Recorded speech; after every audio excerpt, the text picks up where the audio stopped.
You love the Fade. Why would you create the Veil to hide it all away?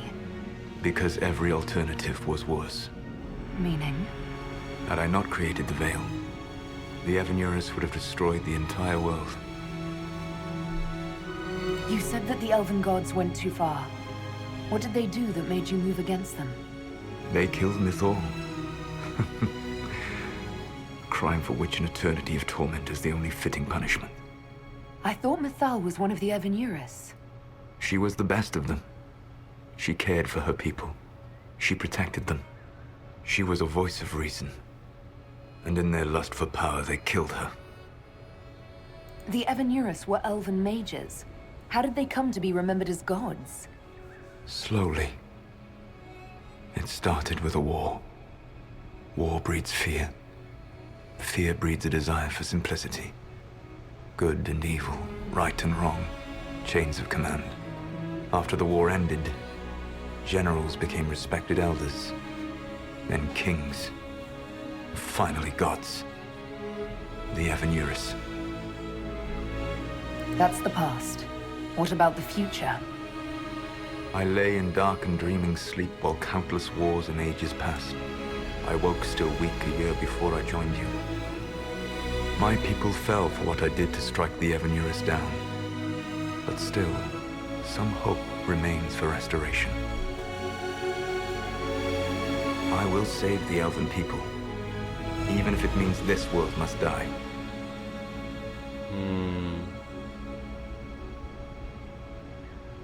I don't know. Oof. Save the Elven people. Don't make me fight you, I'll stop you. Why is that necessary? I think Elle is like, why is that necessary? Why does this world have to die for the elves to return? A good question, but not one I will answer. You have always shown a thoughtfulness I respected. It would be too easy to tell you too much. I am not Didn't stop you before. I take no joy in this, but the return of my people means the end of yours. It is my fight. You should be more concerned about the Inquisition, your Inquisition. In stopping the Dragon's Breath, you have prevented an invasion by Qunari forces. With luck, they will return their focus to Tevinter. That should give you a few years of relative peace.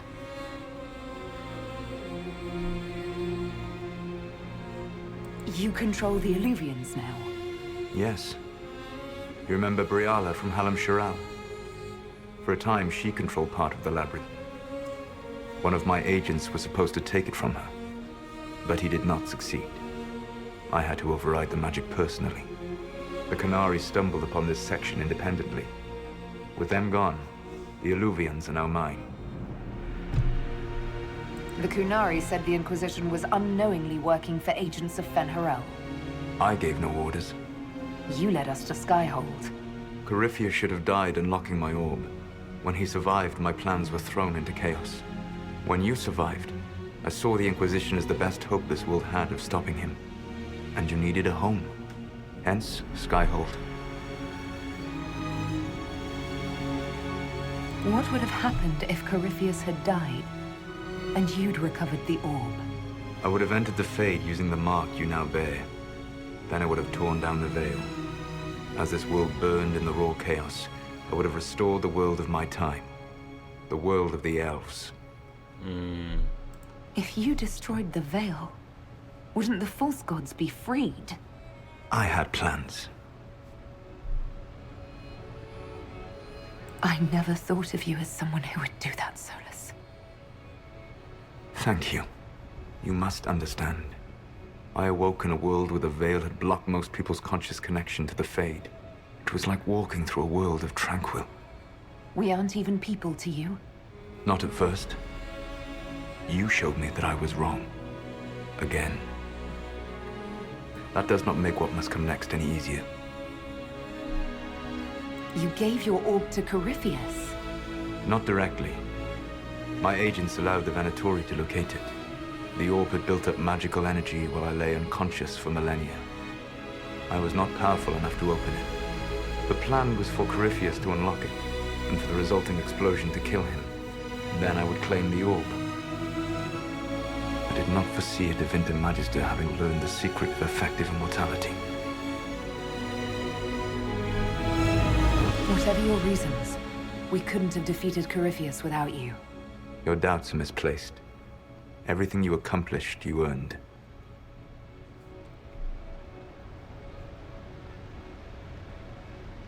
What's wrong with the Inquisition?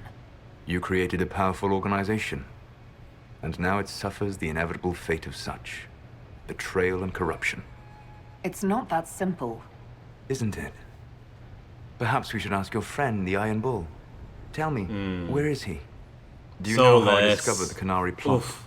The plot I disrupted by leading them to your doorstep. That was low, Solus. The That was Canary so spies low. in the Inquisition tripped over my spies in the Inquisition. The Elven That Guard still who led hurts. you to the Canary body, who intercepted the servant with the Gatlock barrel. Mine. Why bother disrupting the Kunari plot if you're going to destroy the world regardless? You have shown me that there is value in this world, Inquisitor. I take no joy in what I must do. Until that day comes, I would see those recovering from the breach free of the Qun. Why? Because I am not a monster. If they must die, I would rather they die in comfort. In any event, it is done. I guess we owe you for that one too. I hope it gives your people some final peace. There's still the matter of the anchor. It's getting worse. Yes, I'm sorry. And we are almost out of time.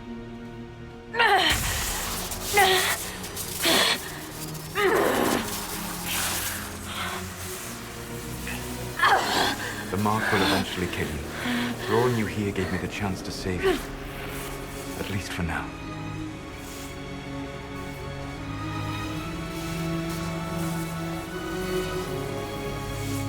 Yeah, Eluney would try to redeem him. You don't need to destroy this world. I'll prove it to you.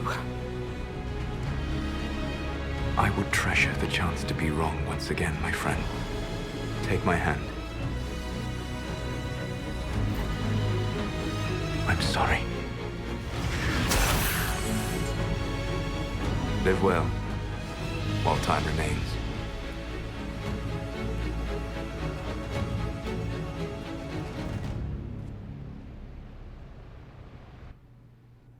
They really should show, at least, they should make it obvious that it was during that moment that the Inquisitor loses her arm.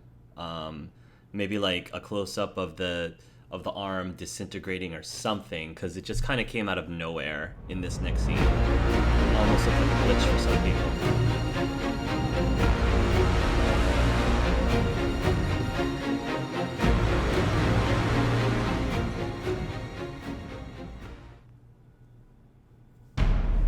Something must be done, but we cannot lose the Inquisition now. We stand on the brink of war with the Canary. Yes, because this Solas provoked them in the first place. The Inquisition did not cause this threat. We informed the Summit of the danger. The danger posed by Canary spies inside your organization. Without our organization, I doubt you would be alive to complain. No one has forgotten what you have done. But Corypheus is 2 years dead. If the Inquisition is to continue, it must do so as a legitimate organization, not a glorified mercenary band. Inquisitor. And again, like it doesn't seem like Josephine is even phased that the Inquisitors happens to be missing an arm. So the whole arm thing, I think, could have been dealt with a lot better.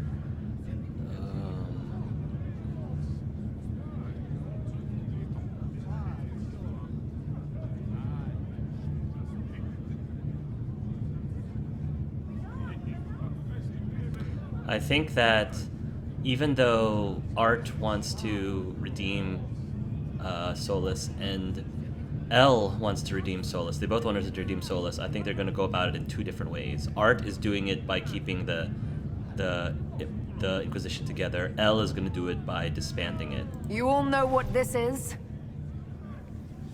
A writ from Divine Justinia authorizing the formation of the Inquisition. We pledge to close the breach, find those responsible, and restore order, with or without anyone's approval. But If the Inquisition now threatens the very stability it helped create, it is clear our time is done. We will not become what we once fought against. We do not have the luxury of corruption and complacency. If this organization has become too large to do its job, there is only one solution.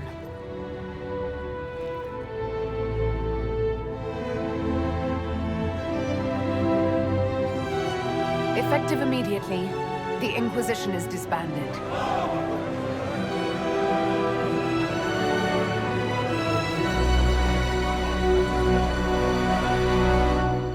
I'm parched. Where is that servant? That servant? What? Where did that come from?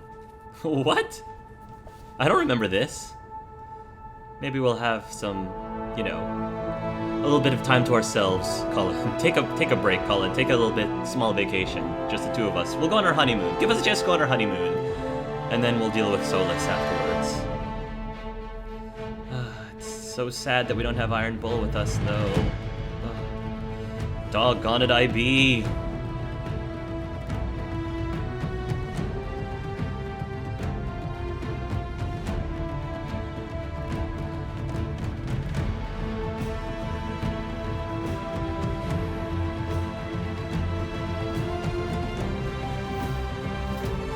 Oh, Cullen.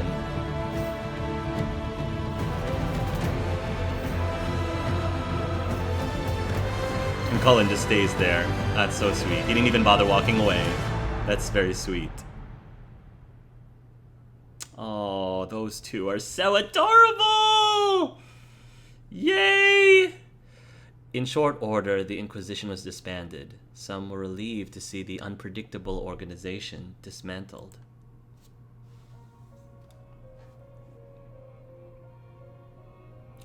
Others preferred to remember the Inquisition's good works and the many lives it had saved.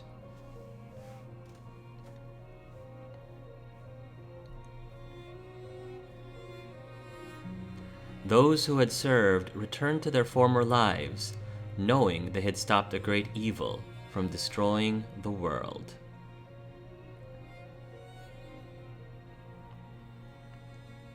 And hoping that the peace for which they had fought remained once the Inquisition was gone.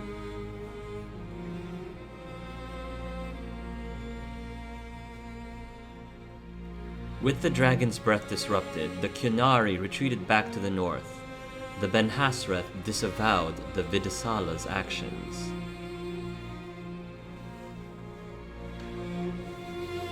They assured Divine Victoria that, with the Inquisition disbanded, they considered their alliance to apply to her and the Chantry. Interesting. Few knew what debates were waged in Parvalin, but not long after the Exalted Council, the Qunari launched new attacks against Tevinter.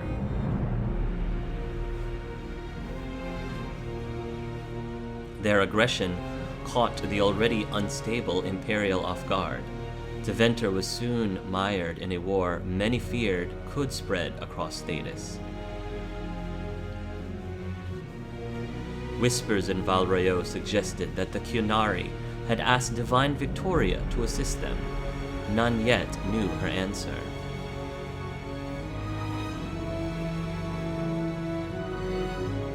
The Exalted Council remained intact, advising Divine Victoria on important matters. Cassandra served for several years. However, she eventually became disgusted by Vivienne, who she felt was perverting the Chant of Light's intent, and left the council. Ooh, oh wow, oof. Two of them just did not work well together at all. Cassandra also spent time in the Hunterthorn Mountains north of Orlais, where she worked to rebuild the Seekers.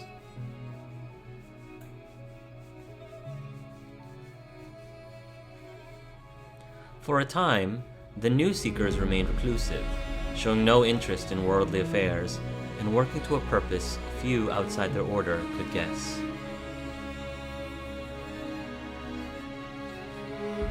As the Inquisition forces returned to civilian life, its mages pushed for independence from the Circle.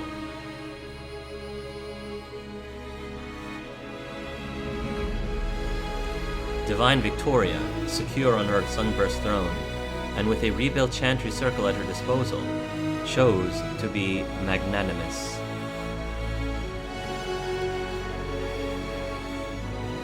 She grudgingly allowed them to remain as the College of Enchanters, as a mark of her regard for the Inquisition.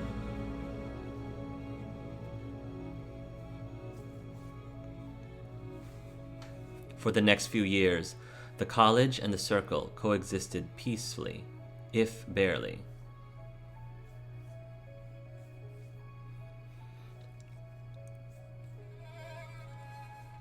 Leliana continued to act as the Inquisition's spy master in its final months as an independent organization.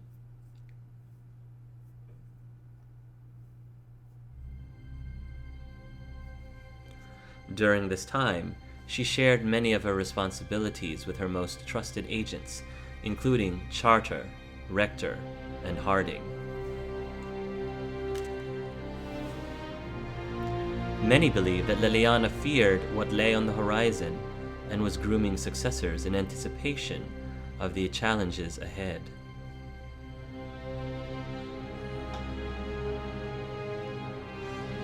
Sarah left the Inquisition with scarcely more ties than she began, disappearing back into her confusing weave of favors and friends.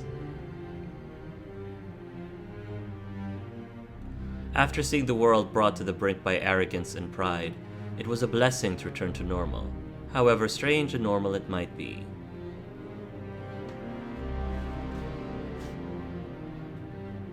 With frequent visits to her widow, of course, who I was told is actually Dagna and not Harding. I guess I don't really see that with I don't really see it with Dagna. I see it with Harding, but okay, whatever. Varric returned to Kirkwall, where, as Viscount, he resumed his rework, rebuilding the damaged city infrastructure.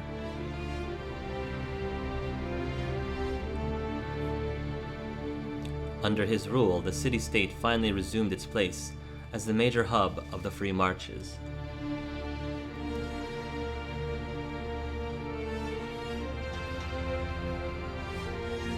He continued to ignore all mail from both the Merchants Guild and the Prince of Starkhaven.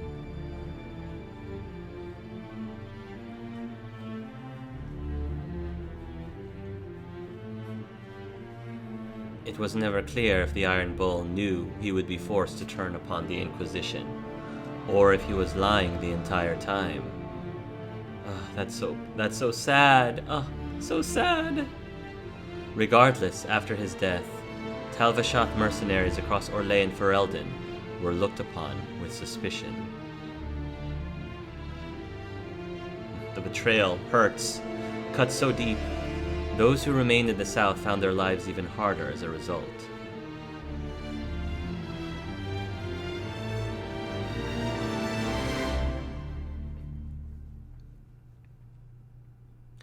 After the Inquisition disbanded, Cullen and the Inquisitor retired to private life together. Oh, look at them with their dog. Oh, that's so cute. Look at Cullen.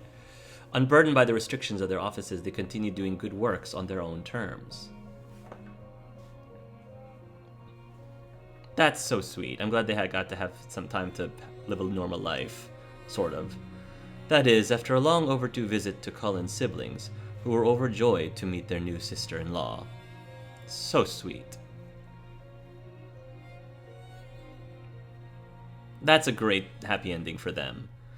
Dorian returned to Deventer to take his father's place in the Magisterium.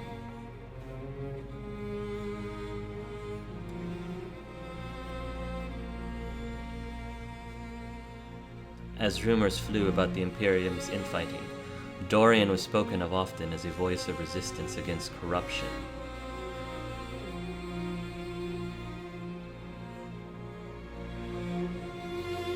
Along with Magister Maevaris Tilani, he formed a group called the Lucerni to restore and redeem Tevinter, a fight many thought hopeless. Those fighting by Magister's Havis side noted that he kept in constant communication with the Inquisitor via message crystal.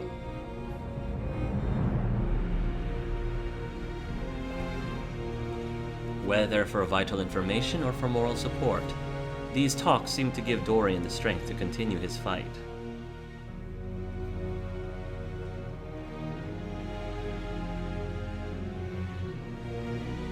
After the Exalted Council, Tom Rainier bid farewell to his friends and went to Weishaupt Fortress to pledge himself to the Grey Wardens for good. Good on you, Tom. Good on you, Wally. While he was rarely seen in the years that followed, some said they encountered Rainier in far-flung lands, their accounts always similar. Rainier carried out the duty of the Wardens, but always found time to help others along the way.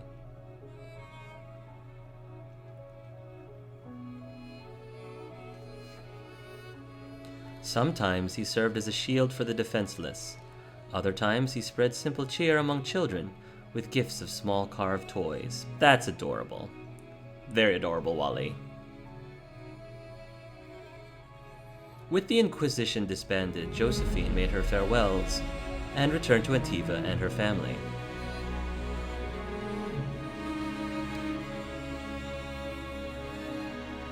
Thanks to the Inquisitor's help, the Montiliers were once again permitted to trade in Orlais.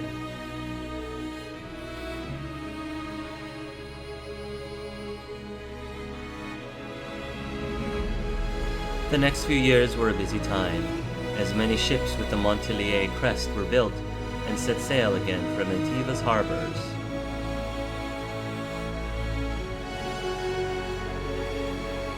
Soon, Riveni pirate captains with an ancient feud against Josephine's ancestors took to the seas, determined to rekindle the rivalry.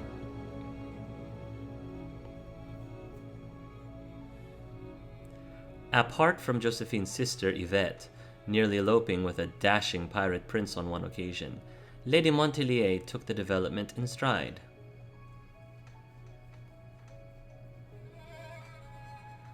Cole returned to the Fade, saying that there was more pain coming, and that he knew where compassion would be most needed.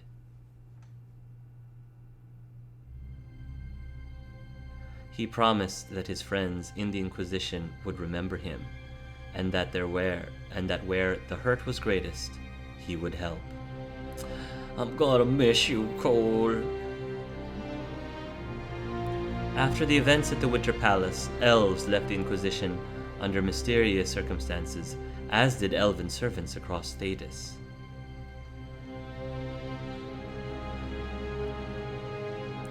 None could say where they went, but those who believed the Inquisitor's story about Fen'Harel wondered just how large the Dreadwolf's forces were. And what the ancient elven rebel had planned.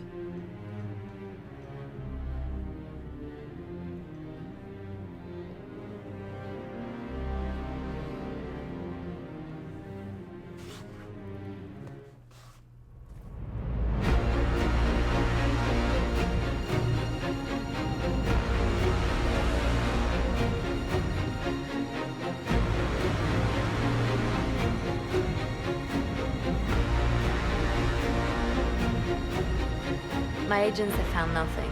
With the Illuvians, he could be anywhere. With the Inquisition officially disbanded, we have no army, no formal alliances. We have what we truly need. We will need to be careful. Solus knows everything about us. Who we are, how we work, our strengths and weaknesses. Then we find people he doesn't know. We will save our friend from himself. If we can. Yes, to Winter. Whew. Oh, beautiful, beautiful.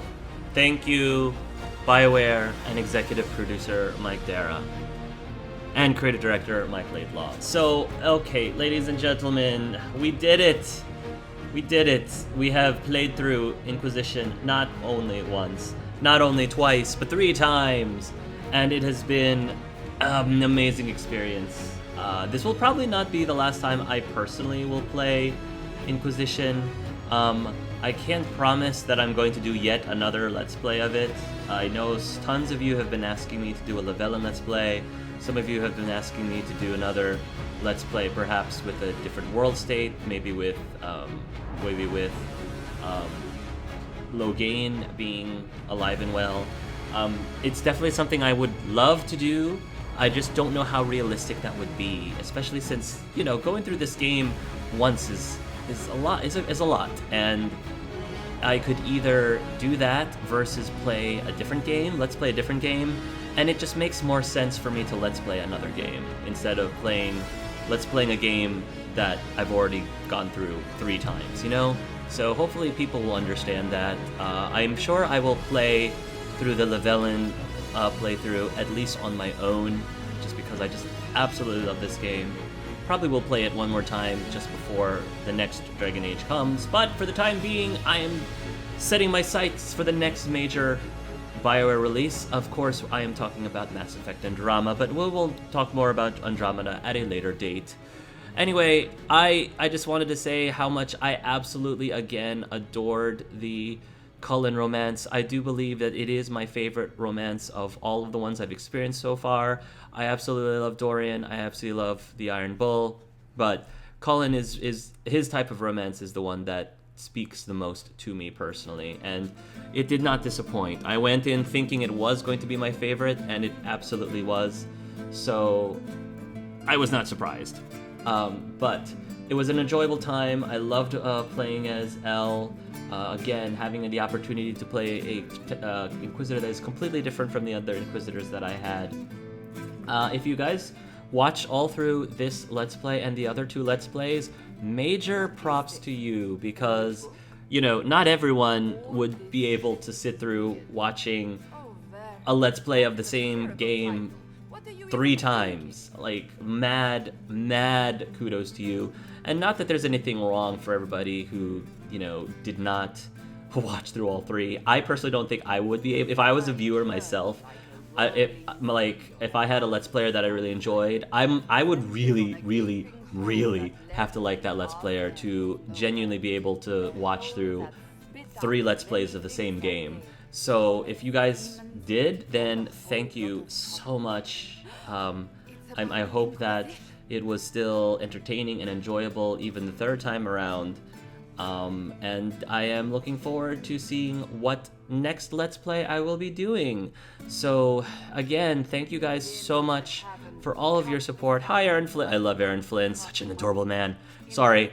Thank you guys again so much for all your support and for watching. And this is really sad. It's really bittersweet going through my final Let's Play, most likely, of Inquisition. But that just means that that'll leave room open for the next Dragon Age game.